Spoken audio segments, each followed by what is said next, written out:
গ্রামের স্কুল পরিদর্শন করতে গেছেন এক পরিদর্শক। তিনি প্রথমেই ঢুকলেন ক্লাস 8 এর রুমে।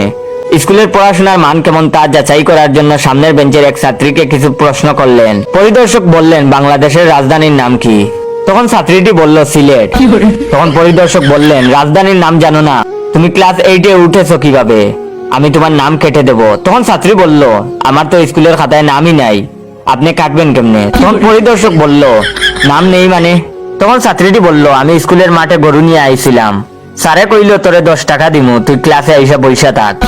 তখন পরিদর্শক শিক্ষককে বললেন, সি মাস্টার সাহেব, আপনার লজ্জা করে না? শিক্ষা নিয়ে ব্যবসা করেছেন, আমি আপনাকে বরখাস্ত করব। তখন তাচ্ছিল্যের সুরে ক্লাস শিক্ষক বললেন, আপনি আমারে বরখাস্ত করতে পারবেন না, আমি মাস্টার না, সামনে যে মুদি দোকানটা দেখতাছেন ওইটা আমার। মাস্টার সাহেব আমারে কইল শহর থেকে এক বেটা আইব, আমি হাটে গেলাম, তুই ক্লাস ঘরে যাইয়া বইসা থাকবি। পরিদর্শক তো রেগে মেগে হেডমাস্টারের রুমে গিয়ে বললেন, আপনি হেডমাস্টার?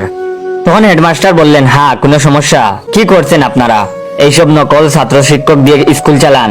তখন হেডমাস্টার বললেন, আমি না, আমার মামা এই স্কুলের হেড স্যার।